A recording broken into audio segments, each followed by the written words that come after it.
Hello friends, welcome back hour part 2 video in Tirumala temple. ನಾನು ನಿಮಗೆ ನಿನ್ನೆ ವಿಡಿಯೋದಲ್ಲಿ ದರ್ಶನದ ಬಗ್ಗೆ ಎಲ್ಲ ಹೇಳಿದ್ದೆ. ಇವತ್ತು ಅದ್ರ ಮುಂದಿನ ಪಾರ್ಟ್ನ ಕಂಟಿನ್ಯೂ ಮಾಡೋಣ ಫ್ರೆಂಡ್ಸ್. ಇವತ್ತು ಮಾರ್ನಿಂಗ್ ಬೇಗನೆ ಎದ್ದು ಫ್ರೆಶ್ ಅಪ್ ಆಗಿ CRO ಆಫೀಸ್ ಕಡೆಯಿಂದ ನಮ್ಮ ಜರ್ನಿ ಶುರುವಾಯಿತು. CRO ಆಫೀಸಿಂದ ಹಂಗೆ ಶಾಪಿಂಗ್ ಕಾಂಪ್ಲೆಕ್ಸ್ ಎಲ್ಲ ನೋಡಿಕೊಂಡು ಹಂಗೆ ನಡ್ಕೊಂಡು ಹೋಗೋಣ ಅಂತ ಅಂದ್ಕೊಂಡ್ವಿ ದೇವಸ್ಥಾನಕ್ಕೆ. ಮಾರ್ನಿಂಗ್ ಟೈಮಿಂಗ್ ಫೋಟೋಶೂಟಿಗೆಲ್ಲ ಚೆನ್ನಾಗಿರುತ್ತೆ ಅಂತ ದೇವಸ್ಥಾನದ ಹತ್ರ ಹೋಗಿ ಅದೇ ಆಂಜನೇಯ ಸ್ವಾಮಿ ಹತ್ರ ಪೂಜೆ ಮಾಡಿರಲಿಲ್ವಲ್ಲ, ಅಖಂಡ ಪೂಜೆ ಮಾಡಬೇಕಾಗಿತ್ತಲ್ವ, ಅದಕ್ಕೆ ಹೊರಟಿದ್ದೀವಿ. ಬನ್ನಿ ಫ್ರೆಂಡ್ಸ್, ಹೋಗೋಣ ದೇವಸ್ಥಾನದ ಹತ್ರ.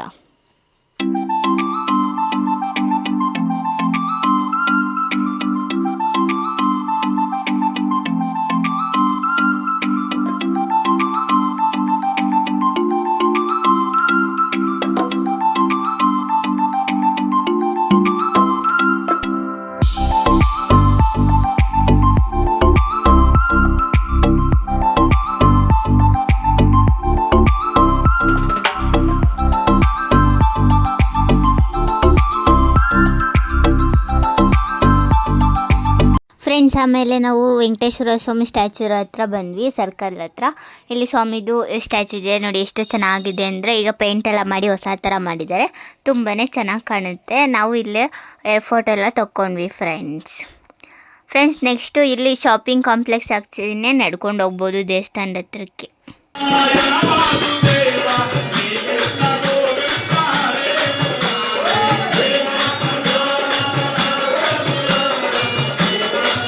ಫ್ರೆಂಡ್ಸ್, ನಾವು ಅಲ್ಲಿಂದ ನೆಕ್ಸ್ಟ್ ಬಂದಿದ್ದು TTD ಚಾನಲ್ ಹತ್ರ.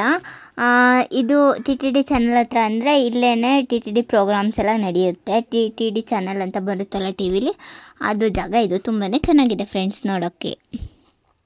ಫ್ರೆಂಡ್ಸ್, ಅಲ್ಲಿಂದ ನೆಕ್ಸ್ಟ್ ಬಂದಿದ್ದು ನಮ್ಮ ಸ್ವಾಮಿ ದೇವಸ್ಥಾನದ ಹತ್ರ. ಬೆಳಗ್ಗೆ ಬಂದು ದೇವ್ರ ಹತ್ರ ಎಲ್ಲ ಕೇಳಿಕೊಂಡು ನಮಸ್ಕಾರ ಮಾಡ್ಕೊಂಡು ಹೋಗೋಕ್ಕೆ ಅಂತ ಬಂದ್ವಿ. ಒಳಗೆ ಬಿಡಲ್ಲ ಅಂತಾರೆ ಫ್ರೆಂಡ್ಸ್, ಒಳಗೆ ಬಿಡಲ್ಲ ಅವರು. ಹಾಗಾಗಿ ಈಚೆ ಕಡೆ ನಿಂತ್ಕೊಂಡು ನಮಸ್ಕಾರ ಮಾಡಿಕೊಂಡು ಫೋಟೋ ಎಲ್ಲ ತೊಗೊಳ್ಳೋದಿತ್ತಲ್ವ, ತೊಗೊಂಡು ಮುಂದೆ ಹೊರಟ್ವಿ. ಇವತ್ತು ಅಕ್ಷಯ ತೃತೀಯ ಇದ್ದಿದ್ದ ಕಾರಣ ತುಂಬಾ ಜನ ಇದ್ದಾರೆ. ನಾವು ನಿನ್ನೆ ದರ್ಶನ ಮಾಡಿದ್ವಲ್ಲ, ಹಾಗೇನು ಅಷ್ಟೊಂದು ಜನ ಇರಲಿಲ್ಲ. ಹಂಗೂ ನಮಗೆ 1.5 ಅವರಲ್ಲೆಲ್ಲ ದರ್ಶನ ಆಯಿತು. ನಮ್ಮನ್ನೇನು ಅಲ್ಲಿ ಕೂಡ ಹಾಕಿರಲಿಲ್ಲ ಕಂಪಾರ್ಟ್ಮೆಂಟ್ಸಲ್ಲಿ, ಅಲ್ಲೇ ನಿಲ್ಲಿಸ್ಕೊಂಡೆ ಸ್ಲೋ ಮೂವಿಂಗಲ್ಲೇ ಹೋಯಿತು ದರ್ಶನಕ್ಕೆ. ಹಾಗಾಗಿ ನಮ್ಮ ದರ್ಶನ ಬೇಗನೆ ಆಯಿತು. ನಮಗೇನಷ್ಟು ಸ್ಟ್ರೆಸ್ ಅಂತ ಅನ್ನಿಸ್ಲಿಲ್ಲ ನೆನ್ನೆ ದರ್ಶನ ಮಾಡಿತ್ತು. ಆದಷ್ಟು ಬೇಗನೆ ದರ್ಶನ ಆಯಿತು ಫ್ರೆಂಡ್ಸ್. ಇವತ್ತು ಮಾತ್ರ ತುಂಬಾ ರಶ್ ಇದೆ ಅನಿಸುತ್ತೆ. ಇವತ್ತು ಯಾರು ದರ್ಶನಕ್ಕೆ ಹೋಗ್ತಾರೋ ಅವ್ರು ಫುಲ್ಲು ರಶಲ್ಲಿ ವೆಯ್ಟ್ ಮಾಡಬೇಕಾಗುತ್ತೆ ಫ್ರೆಂಡ್ಸ್. ಅಲ್ಲಿಂದ ನಾವು ನೆಕ್ಸ್ಟ್ ಬಂದಿದ್ದು ಸೀನಿಯರ್ ಸಿಟಿಜನ್ ಎಂಟ್ರಿ ಪಾಯಿಂಟ್ ಹತ್ರ. ಸ್ವಲ್ಪ ಜನಕ್ಕೆಲ್ಲ ಗೊತ್ತಿರಲ್ವಲ್ಲ, ಹಾಗಾಗಿ ತೋರಿಸೋಣ ಅಂತ ಕರ್ಕೊಂಡು ಹೋಗ್ತಿದ್ದೀನಿ. ಇದು ಬಂದು ಸುಪಥಮ್ ಇದೆಯಲ್ಲ ಫ್ರೆಂಡ್ಸ್, ಸುಪಥಮ್ಮಿಂದ ಸ್ಟ್ರೈಟು ನಡ್ಕೊಂಬಂದರೆ ಇಲ್ಲಿ ಒಂದು ಬ್ರಿಡ್ಜ್ ಇದೆ, ಅದೇ ಮೇಲ್ಗಡೆ ನಡ್ಕೊಂಡು ಹೋಗೋದು. ಆ ಬ್ರಿಡ್ಜ್ ದಾಟಿ ಮುಂದೆ ಬಂದರೆ ಇಲ್ಲೇ ಬೋರ್ಡ್ ಹಾಕಿದ್ದಾರೆ, ಸೀನಿಯರ್ ಸಿಟಿಜನ್ ಎಂಟ್ರಿ ಪಾಯಿಂಟ್ ಅಂತ. ಇಲ್ಲಿಗೆ ಬಂದರೆ ಸೀನಿಯರ್ ಸಿಟಿಜನ್ಗೆ ಎಂಟ್ರಿ ಪಾಯಿಂಟ್ ಇರುತ್ತೆ. 3 ಗಂಟೆಗೆ ಅವ್ರಿಗೆ ಎಂಟ್ರಿ ಇರುತ್ತೆ ನೋಡಿ. ಇವಾಗಲೇ ಎಲ್ಲ ಬಂದು ಕಾಯ್ಕೊಂಡು ಕುಂತಿದ್ದಾರೆ. ಇನ್ನೂ ಮಾರ್ನಿಂಗ್ 9 o'clock ಆಗಿತ್ತು, ಇಷ್ಟು ಬೇಗ ಎಲ್ಲ ಬಂದು ಕುಂತಿದ್ರು ಫ್ರೆಂಡ್ಸ್. ಅಲ್ಲಿಂದ ನೆಕ್ಸ್ಟ್ ಬಂದಿದ್ದು ನಾವು ಇದು ಕಪಾರ್ಟ್ಮೆಂಟ್ಸ್, ನಮ್ಮನ್ನೆಲ್ಲ ಕೂಡ ಹಾಕ್ತಾರಲ್ವ, ಆ ಕಪಾರ್ಟ್ಮೆಂಟ್ಸ್ಗಳು ನೋಡಿ ಯಾವ ಥರ ಇದೆ ಅಂತ. ಒಳಗೆ ಪಾರ್ಕ್ ಒಳಗೆ ಎಂಟ್ರಿ ಇಲ್ಲ ಅಂತೆ, ಹಾಗಾಗಿ ನಾನು ಈಚೆಗಡೆಯಿಂದನೇ ತೋರಿಸಿದ್ದೀನಿ. ಒಂದು ಸರಿ ಮಾತ್ರ ಯಾವಾಗಲೂ ಕೊಟ್ಟಿದ್ರು ಎಂಟ್ರಿ, ಇವಾಗೆಲ್ಲ ಎಂಟ್ರಿ ಇಲ್ಲ ಅಂತೆ ಫ್ರೆಂಡ್ಸ್. ಇದು ಬ್ಯಾಕ್ ಸೈಡು, ಅಂದರೆ ನಾವು ಯಾವಾಗಲೂ ಫ್ರಂಟ್ ಸೈಡಿಂದ ನೋಡ್ತಿದ್ವಲ್ಲ, ಬ್ಯಾಕ್ ಸೈಡಿಂದ ನೋಡಿ ದೇವಸ್ಥಾನ ಯಾವ ಥರ ಕಾಣುತ್ತೆ ಅಂತ. ಇಲ್ಲೂ ಶಂಖಚಕ್ರ ನಮ್ಮ ಎಲ್ಲ ಇದೆ. ಇದು ಪಾರ್ಕ್ ಅನಿಸುತ್ತೆ, ಬಟ್ ಇಲ್ಲೂ ಒಳಗೆ ಎಂಟ್ರಿ ಇಲ್ಲ. ಅವರೇ ಕೆಲಸ ಮಾಡೋರೆ ಎಲ್ಲ ಓಡಾಡ್ತಿರ್ತಾರೆ ಫ್ರೆಂಡ್ಸ್. ನಾನು ಇದು ಮಾಡಬೀದಿಯಲ್ಲಿ ಎಲ್ಲ ಓಡಾಡ್ತಾ ಇದ್ವಿ, ಹಾಗಾಗಿ ನಂದು ಕೂಡ ತಗೊಂಡೆ ವಿಡಿಯೋ ಫ್ರೆಂಡ್ಸ್. ಮಾಡಬೀದಿಗಳಲ್ಲಿ ಓಡಾಡಿದ್ರೆ ಏನೋ ಒಂಥರ ನೆಮ್ಮದಿ ಸಿಗುತ್ತೆ. ಎಷ್ಟು ದೊಡ್ಡದು ಅಂದರೆ ತುಂಬಾ ವಿಶಾಲವಾಗಿದೆ, ಆರಾಮಾಗಿ ನೋಡ್ಬೋದು, ಎಲ್ಲ ತುಂಬಾ ಚೆನ್ನಾಗಿದೆ. ಒಂದು ಚೂರು ಕಸ ಬಿದ್ದಿರಲ್ಲ ಫ್ರೆಂಡ್ಸ್, ಅಷ್ಟು ನೀಟಾಗಿ ಮೇಂಟೈನ್ ಮಾಡಿರ್ತಾರೆ. ಈ ಥರ ಎಲ್ಲ ನಮ್ಮ ಊರಲ್ಲಿ ನೋಡೋಕ್ಕಾಗಲ್ಲ. ಬಿಸಿಲಿದ್ರೂ ಜನ ಓಡಾಡ್ತಾನೆ ಇರ್ತಾರೆ.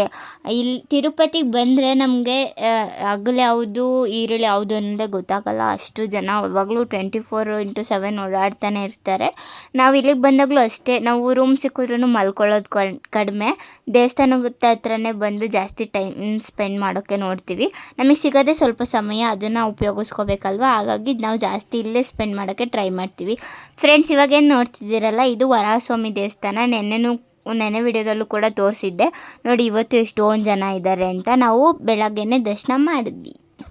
ಫ್ರೆಂಡ್ಸ್ ಅಲ್ಲಿಂದ ನಾವು ನೆಕ್ಸ್ಟ್ ಬಂದಿದ್ದು ವೆಂಗಮಮ್ಮ ಅನ್ನಪ್ರಸಾದ ಕೇಂದ್ರ ಹತ್ರ. ಯಾಕಂದರೆ ಫುಲ್ಲು ಹೊಟ್ಟೆ ಹಸ್ದುಬಿಟ್ಟಿತ್ತು. ಟೈಮ್ ಅಲ್ಲಿ 9:30 ಆಗ್ತಿತ್ತು. ಬಿಸಿಲು ಇದ್ದಿದ್ದಕ್ಕೂ ಅದಕ್ಕೂ ಹೊಟ್ಟೆ ಹಸಿತಿತ್ತು. ಹಾಗಾಗಿ ತಿಂಡಿ ತಿನ್ನೋಣ ಅಂತ ಹೋದ್ವಿ. ಇದೂ ಸ್ವಲ್ಪ ಜನ ಜಾಸ್ತಿ ಇದ್ದರು ಅಂತ ನಮ್ಮನ್ನು ಲೈನಲ್ಲಿ ಬೇರೆ ಸುತ್ತಿಸಿದ್ರು. ಹೊಟ್ಟೆ ಹಸ್ತಿರೋದಕ್ಕೂ ಅದಕ್ಕೂ ಲೈನಲ್ಲಿ ನಡ್ಕೊಂಡು ಹೋಗೋದೇ ಕಷ್ಟ ಆಯಿತು ಫ್ರೆಂಡ್ಸ್. ಆದರೂ ಏನು ಮಾಡ್ತೀರಾ, ಜನಗಳೆಲ್ಲ ನಡ್ಕೊಂಡು ಹೋಗ್ತಿದ್ರು, ನಾವು ನಡ್ಕೊಂಡು ಹೋಗಲೇಬೇಕು. ಫ್ರೆಂಡ್ಸ್ ಫೈನಲಿ ಹಾಲೊಳಗೆ ಬಂದ್ವಿ. ಈಗೆಲ್ಲ ಕೂತ್ಕೊಂಡಾಯಿತು. ತಿನ್ನೋದನ್ನ ವಿಡಿಯೋ ಮಾಡೋಕ್ಕೆ ಬಿಡಲ್ಲ, ಹಾಗಾಗಿ ಇಷ್ಟೇ ತೋರ್ಸೋಕ್ಕಾಗೋದು ಫ್ರೆಂಡ್ಸ್ ಅಲ್ಲಿಂದ ನಾವು ನೆಕ್ಸ್ಟ್ ಬಂದಿದ್ದು ಅಯೋಧನ ಸ್ವಾಮಿ ದೇವಸ್ಥಾನದ ಹತ್ರ. ಇದು ಅಯೋಧನ ಸ್ವಾಮಿ ದೇವಸ್ಥಾನ ಅಂದರೆ ಹಯಗ್ರೀವ ದೇವ ಇರೋಂಥ ದೇವಸ್ಥಾನ. ಇದು ವರಹಸ್ವಾಮಿ ದೇವಸ್ಥಾನದ ಎದುರುಗಡೆನೇ ಇದೆ. ದೇವರು ಮಾತ್ರ ತುಂಬಾ ಚೆನ್ನಾಗಿದೆ. ಆ್ಯಕ್ಚುಲಿ ವಿಡಿಯೋ ತೆಗಿಯೋಂಗಿಲ್ಲ, ನಾವು ಸ್ವಲ್ಪ ಕಾಣಿಸ್ತಂತ ವಿಡಿಯೋ ಮಾಡ್ಕೊಂಡ್ವಿ, ಯಾರೂ ಇರಲಿಲ್ಲ ಅಂತ. ದೇವರು ಈ ಥರ ಇದೆ. ಇಲ್ಲಿರೋದು ಅಯೋಧನ ಸ್ವಾಮಿ ದೇವಸ್ಥಾನ, ಅಂದರೆ ಅಯೋಧನ ದೇವರು. ಫ್ರೆಂಡ್ಸ್ ಇವಾಗೇನು ನೋಡ್ತಿದ್ದೀರಲ್ಲ, ಇದು ಪರಕಮ್ಮಣಿ ಸೇವೆಯ ವಾಹನ. ಅಂದರೆ ಸ್ವಾಮಿ ದುಡ್ಡು ಏಳ್ಸೋದನ್ನ ತಗೊಂಡೋಗೋವಂಥ ವಾಹನ ಇದು ಫ್ರೆಂಡ್ಸ್ ಮತ್ತೆ ಅಲ್ಲಿಂದ ಸ್ವಾಮಿ ದೇವಸ್ಥಾನದ ಹತ್ರ ಬಂದ್ವಿ. ನೋಡಿ ಫುಲ್ಲು ಫ್ರಂಟಿಂದ ಹೆಂಗೆ ಕಾಣುತ್ತೆ ಅಂತ ಎಲ್ಲರೂ ನಿಂತ್ಕೊಂಡು ಫೋಟೋ ತೊಗೊತಿದ್ರು. ನಿಂತ್ಕೊಳ್ಳೋಕ್ಕೆ ಆಗ್ತಿರ್ಲಿಲ್ಲ ಫ್ರೆಂಡ್ಸ್, ಅಷ್ಟೊಂದು ಬಿಸಿಲು, ಕಾಲೆಲ್ಲ ಸುಟ್ಟು ಹೋಗ್ತಾ ಇತ್ತು. ಹಂಗೂ ಶೆಲ್ಟ್ರೆಲ್ಲ ಹಾಕಿದ್ರು, ಈ ಭಾಗದಲ್ಲಿ ಹಾಕಿರಲಿಲ್ಲ, ಹಾಗಾಗಿ ಫುಲ್ಲು ಕಾಲೆಲ್ಲ ಸುಡ್ತಿತ್ತು ಫ್ರೆಂಡ್ಸ್, ಅಷ್ಟೊಂದು ಬಿಸಿಲು. ಫ್ರೆಂಡ್ಸ್ ಅಲ್ಲಿಂದ ನೆಕ್ಸ್ಟ್ ಬಂದಿದ್ದು ನಾವು ಕಾಯಿ ತೊಗೊಳೋಕ್ಕೆ. ಯಾಕಂದರೆ ಆಂಜನೇಯ ಸ್ವಾಮಿ ಹತ್ರ ಅಖಂಡ ಪೂಜೆ ಮಾಡಬೇಕಲ್ವಾ, ಹಾಗಾಗಿ ಕಾಯಿ ತೊಗೊಳ್ಳೋಣ ಅಂತ ಬಂದ್ವಿ. ಇಲ್ಲಿ ಕಾಯಿ ಮತ್ತು ಕರ್ಪೂರ ಉದ್ಬತ್ತಿ ಎಲ್ಲ ಸಿಗುತ್ತೆ ಫ್ರೆಂಡ್ಸ್. ನೋಡಿ ಇದೆ ಕಾಯಿ ಕರ್ಪೂರ. ಬನ್ನಿ ಫ್ರೆಂಡ್ಸ್ ಈಗ ಪೂಜೆ ಮಾಡೋಕ್ಕೆ ಹೋಗೋಣ ದೇವಸ್ಥಾನದ ಹತ್ರ.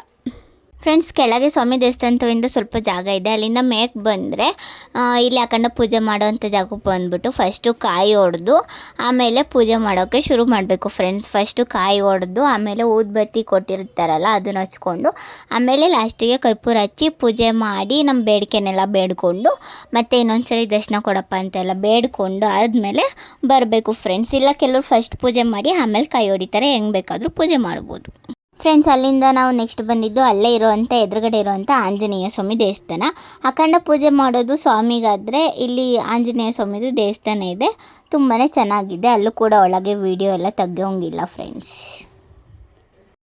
ನೆಕ್ಸ್ಟ್ ನಮ್ಮ ಲಾಸ್ಟ್ ಕುರುಕ್ ತಿಂಡಿ ತಿನ್ಬೇಕನ್ನಿಸ್ತು, ಹಾಗಾಗಿ ವಡೆ ತೊಗೊಂಡಿದ್ವಿ ಫ್ರೆಂಡ್ಸ್ ಇನ್ನು ಬಂದಿದ್ದಕ್ಕೆಲ್ಲ ಎಲ್ಲ ದರ್ಶನ ಎಲ್ಲ ಚೆನ್ನಾಗಾಯಿತು. ನಾವು ಇಲ್ಲಿ ಒಂದು ಡೇ ಕೂಡ ಎಲ್ಲ ಸ್ಪೆಂಡ್ ಮಾಡಿ ಚೆನ್ನಾಗಿ ಓಡಾಡಿಕೊಂಡು ಎಲ್ಲ ನೋಡಿದ್ವಿ.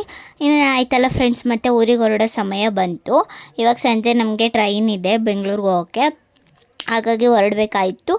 ಮಧ್ಯಾಹ್ನ ಆಫ್ಟರ್ನೂನು 2 ಹಂಗೆಲ್ಲ ಬಿಟ್ವಿ ತಿರುಮಲನ. ಕೆಳಗಡೆ ಮತ್ತು ಪದ್ಮಾವತಿ ಅಮ್ಮನ ದೇವಸ್ಥಾನ, ಗೋವಿಂದರ ಸ್ವಾಮಿ ದೇವಸ್ಥಾನನ ನೋಡಬೇಕಲ್ವ ಫ್ರೆಂಡ್ಸ್, ಅದಕ್ಕೆ ಈಗ ಬಸ್ ಹತ್ಕೊಂಡು ಕೆಳಗೆ ಹೋಗ್ತಾಯಿದ್ದೀವಿ. ಈಗ ಹೋಗ್ತಿರೋದು ಆರ್ಡಿನರಿ ಬಸ್ ಫ್ರೆಂಡ್ಸ್. ಮೇಲಕ್ಕೆ ಬರುವಾಗ ಬಂದಿದ್ದು AC ಬಸ್ಸು, ಹಾಗಾಗಿ ಈಗ ಬನ್ನಿ ಫ್ರೆಂಡ್ಸ್ ಹೋಗೋಣ. ಮತ್ತು ನಾನು ನಿಮಗೆ ಪದ್ಮಾವತಿ ಅಮ್ಮನ ದೇವಸ್ಥಾನದಲ್ಲಿ ಸಿಗ್ತೀನಿ.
ಫ್ರೆಂಡ್ಸ್, ಇವಾಗೇನು ನೋಡ್ತಿದ್ದೀರಲ್ಲ, ಇದೇ ಪದ್ಮಾವತಿ ಅಮ್ಮನ ದೇವಸ್ಥಾನ. ಇಲ್ಲಿಗೆ ಬರೋಕ್ಕೆ ತುಂಬಾ ಬಸ್ಸಸ್ ಇದೆ ತಿರುಪತಿಯಿಂದ. ತಿರುಪತಿ ಬಸ್ ಸ್ಟ್ಯಾಂಡ್ಗೆ ಹೋಗ್ಬಿಟ್ಟು ತಿರುಚನೂರು ಅಂತ ಬಸ್ ಹತ್ತಿದ್ರೆ ಇಲ್ಲಿಗೆ ದೇವಸ್ಥಾನ ಹತ್ರಕ್ಕೆ ಕರ್ಕೊಂಬಂದು ಬಿಡುತ್ತೆ ಬಸ್ಸು. ಒಬ್ಬರಿಗೆ ಚಾರ್ಜ್ ಬಂದು 30 ರೂಪೀಸ್ ಅಷ್ಟೇ. ಪ್ರೈವೇಟ್ ಬಸ್ಸಲ್ಲಾದರೂ ಬರ್ಬೋದು, ಗೌರ್ಮೆಂಟ್ ಬಸ್ಸಲ್ಲಾದರೂ ಬರ್ಬೋದು. ಪ್ರೈವೇಟ್ ಬಸ್ಸಲ್ಲಿ ಬರೋದಾದರೆ ಫ್ರೆಂಡ್ಸ್, ಅದಕ್ಕೆ ಬಸ್ ಸ್ಟಾಪ್ ಬಂದು ಗೋವಿಂದರ ಸ್ವಾಮಿ ಗುಡಿ ಹತ್ರ, ಇಲ್ಲಾಂದರೆ ಮಾಮೂಲಿ ಗೌರ್ಮೆಂಟ್ ಬಸ್ ಆದರೆ ಬಸ್ ಸ್ಟ್ಯಾಂಡ್ ಹತ್ರನೇ ಹೋಗಿ ಹತ್ಬೋದು ಫ್ರೆಂಡ್ಸ್. ನಾವು ಇಲ್ಲಿ ಬಂದು ದರ್ಶನ ಮಾಡ್ಕೊಂಡ್ವಿ. ಇಲ್ಲೇನು 1/2 ಅವರಲ್ಲೆಲ್ಲ ದರ್ಶನ ಆಗುತ್ತೆ. ಜನನೂ ಕೂಡ ಕಡಿಮೆನೇ ಇದ್ದರು.